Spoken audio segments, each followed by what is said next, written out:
Personīgi liekas, ka visinteresantākā stunda ir tā, kura nav īsti pēc kaut kāda scenārija vai programmas veidota.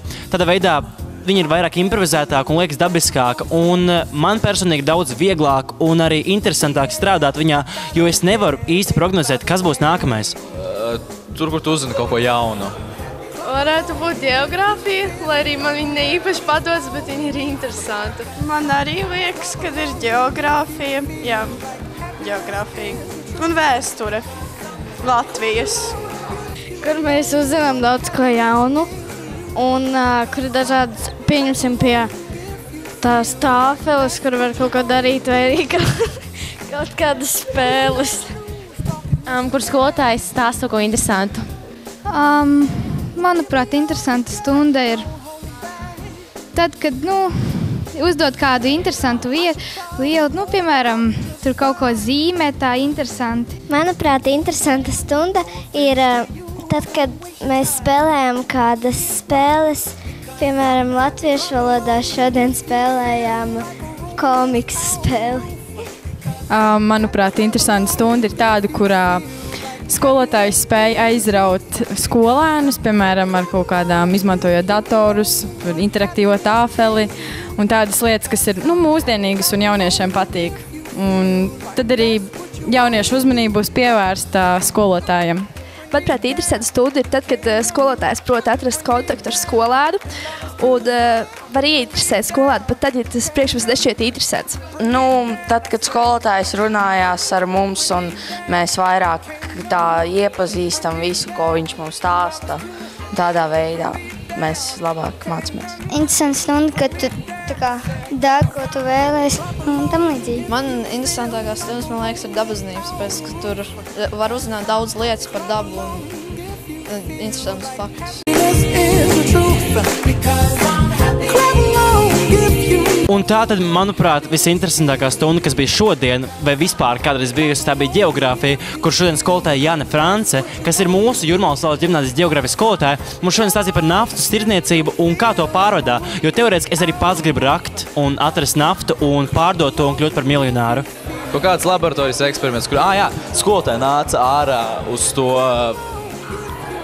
stadionu, un mēs, viņi tur brauc ar mašīnu, mēs tur skaitījām sekundes, kas tur un tā tālāk. Man ļoti patika vakardienas latviešu valodas stunda, jo mēs runājām par vecām atmiņām.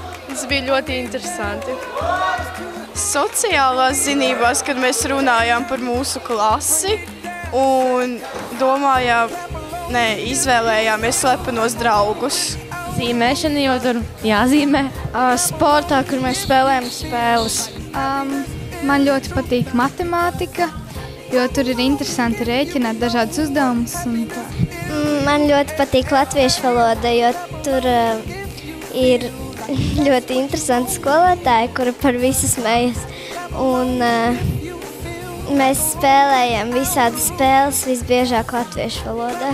Manuprāt, viena no interesantākajām stundām bija nesen fizikas stunda, kurā tika izmantota gan interaktīvā tāfele, gan datori un dažādas tehnoloģijas interesantas.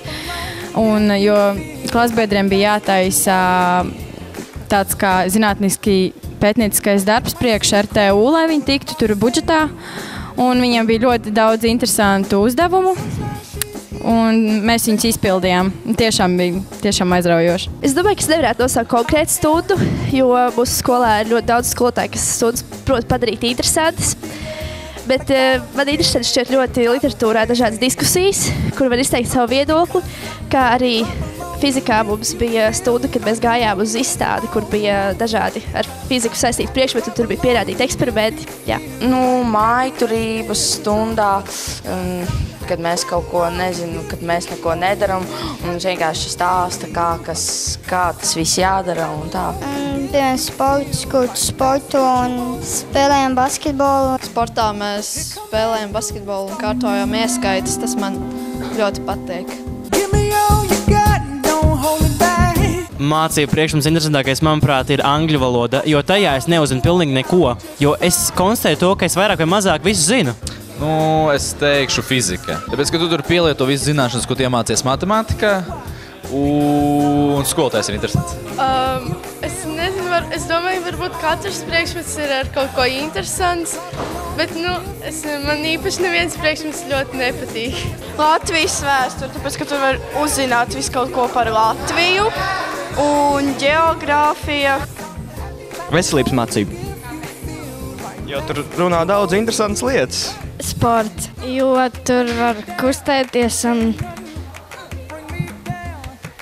Sports, jo nav jādomā. Sports. Tāpēc, ka man ļoti patīk kustēties un tur ir jautri. Man zīmēšana, jo tur vajag zīmēt, un tas ir mans mīļākais priekšmets. Manuprāt, literatūra, jo tur var izpausties, var izteikt savas domas, un tās domas nekad nebūs nepareizas.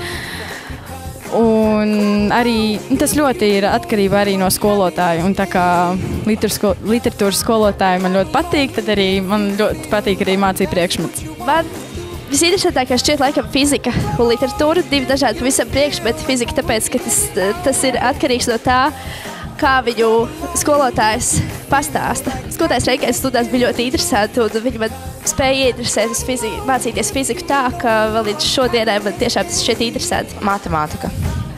Tāpēc, ka tur ir diezgan viegli un loģiski visi, nevajag neko izdomāt, var visu pašam saprast, kā tas ir un tā. Mācība priekšmets man ir sports un vizuālā māksla, jo tad var zīmēt, tev radošais atvaras. Interesantākais jau vajadzētu teikt matemātika, tikai viņa ir grūta. Tur ir daudz lietas, var zināt visādas formulas, jaunas var uzzināt, tāpēc tas ir interesanti.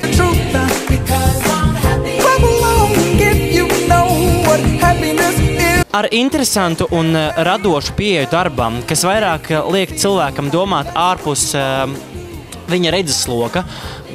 Es nepateiktu, tas tā pa lielam ir skolotāja tā kā vaina vai uzdevums. Viņš pārsvarā lielāko daļu neietekmē. Protams, ietekmē ar savu attieksmi. Attieksmi ir viens, un runas stils ir otrs. Tas skaļums un pārliecība. Es domāju, padarot stundas interesantākas. Ne tikai kaut ko stāstīt garlaicīgi, bet kaut kā interesantāk varbūt mēģināt kaut ko pastāstīt vai padarīt vairāk.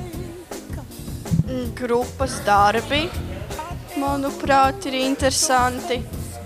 Un kad prezentē uz tās interaktīvās... uz tās interaktīvās tāfeles, jā.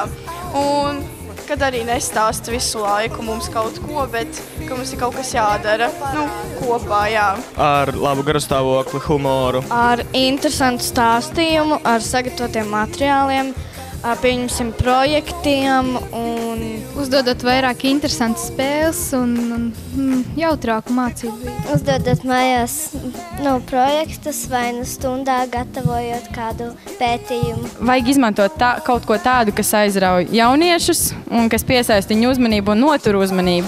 Piemēram, ja tukši stāstīs teoriju visu stundu, tad, protams, uzmanību skolotājs nespēs noturēt. Un skolāns sāks runāt un skaļi uzvesties. Kā tas parasti arī notiek, ja stundas ir garlaicīgas. Ar savu personību. Ar to, ka skolotājs prot parādīt skolānam ne tikai to, ko viņš prot priekšmetā, bet arī savu dzīves gudrību, ko viņš ir ieguvis šo gadu laikā. Runāt interesanti un tam līdzīgi. Izteiksmīgi runāt pa lielam. Jā. Piemēram, ja kaut ko zini vislabāk, tad apbalvot ar kaut ko, ar konfektēm vai, paslavēt vairāk, kaut kā tā.